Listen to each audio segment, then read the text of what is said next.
faço com o PHDA? Aceito? Sim, aceito. Aquele custo de simplesmente parecer normal. Se fores à internet, vais descobrir que o meu cérebro só não funciona em alta performance porque eu não quero. Será? É porque há uma indústria inteira de autoajuda a faturar milhões, a vender-te a ideia de que se te esforçares mais um bocadinho, só mais um bocadinho, vais finalmente deixar de ter este desastre ambulante. Dizem que basta uma rotina matinal minimalista, um diário de gratidão e 3 respirações profundas para alinhar estes 3 neurónios que ainda tenho. Eu passei a maior parte da minha vida a comprar esta palhaçada e a pensar que o problema era eu. Portanto, eu vivia esgotada, a tentar alcançar uma versão de mim que fosse minimamente previsível e estava exclusivamente focada no socialmente aceitável. Uma versão que, no fundo, era um robô disfarçado. E a grande reviravolta na minha saúde mental não aconteceu, ou melhor, só aconteceu quando aprendi a ser uma pessoa organizada, que coisa que até hoje ainda não existe na perfeição e nem nunca vai acontecer. Mas isso passou a acontecer no dia em que eu decidi oficialmente mandar a cura e mandar todos esses prognósticos para as ortigas. E diga-se de passagem, as ortigas fazem muito bem ao meu sistema nervoso. Quando tens PHDA, dizem que aceitação é uma palavra fofa, é muito querida. Mas para mim, aceitar-me foi, na verdade, um ato de grande rebeldia. Foi o possível. Descobri que o que me fritava os miolos não era o pH em si, nem era o esforço de Hércules a tentar fingir que não tinha nada. Era eu olhar para aquele caos e dizer, pois é, o meu caos, melhor, este meu cérebro, que ainda por cima se baralha em termos de palavras, este erro, este cérebro, estão a ver como eu estou a ser para enganar-me? Foge-me a boca para a verdade. Pois é, este meu cérebro é este erro de fabrico e agora lidem com isto. E aí a minha ansiedade e todas as consequências dela finalmente perderam o emprego. Estão feitos.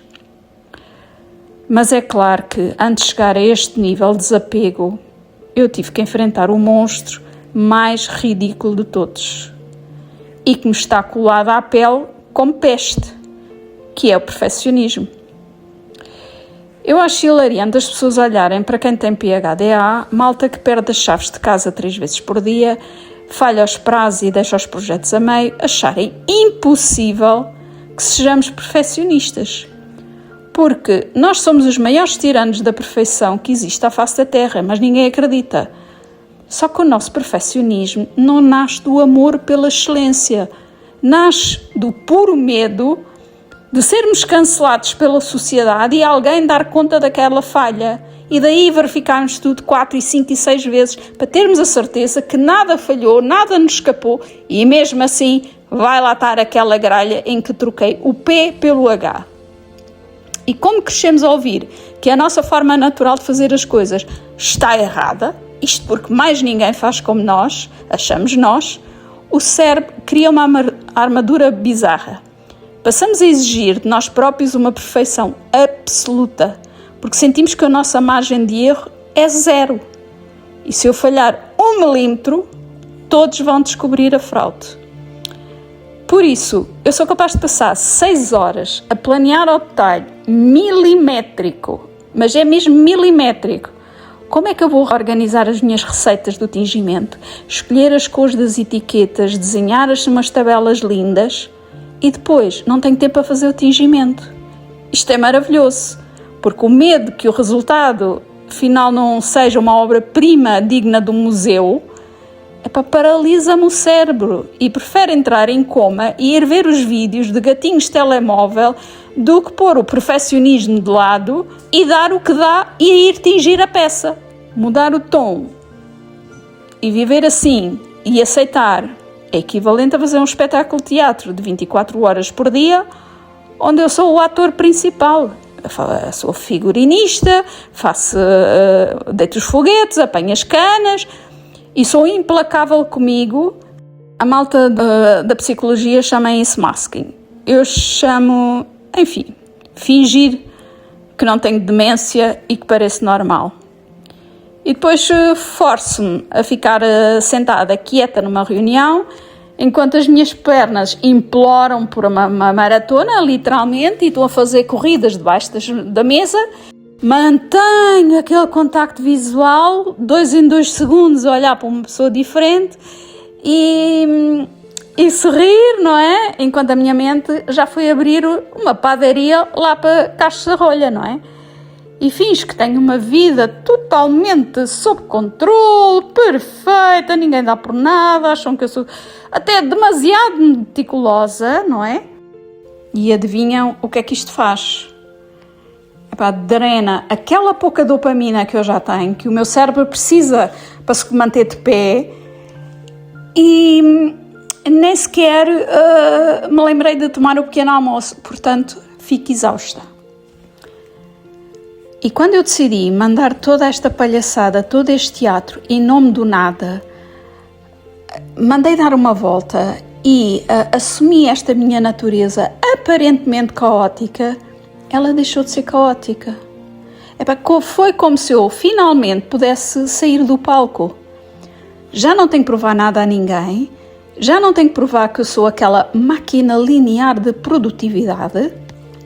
E quem não gosta, olha, estou-me nas tintas. E se eu me esquecer de responder uma mensagem, porque eu me vou esquecer de certeza, e se alguém me lembra pela 4ª vez que ainda tenho aquela fatura por pagar, pronto, vou pagá-la, não é? Olha, o que é que queres que eu te diga? É assim, chama-se aceitação, porque toda a gente se esquece. Eu tenho que trabalhar 3 vezes mais para não me esquecer. Se não deste por isso até hoje, é porque eu trabalhei muito bem.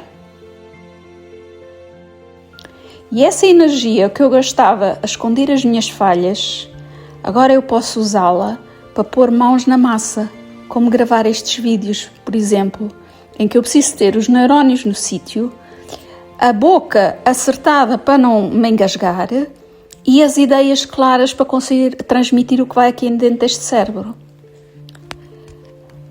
Então, como é que uma mente caótica e perfeccionista aprende a aceitar? E aprende a aceitar-se a si sem uma daquelas frases motivacionais todas fofinhas que vão dar vontade de revirar os olhos.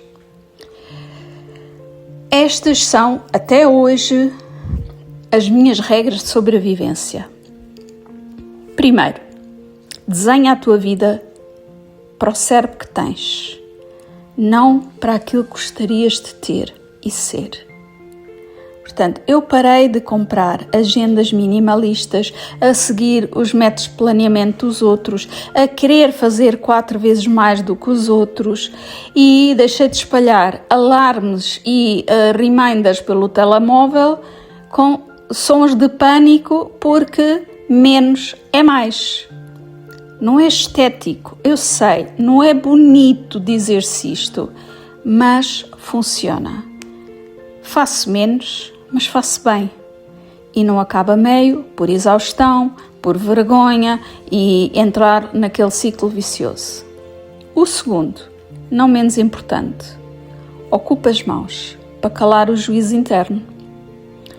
O perfeccionismo é um parasita que vive de conceitos abstratos dentro da cabeça, não é?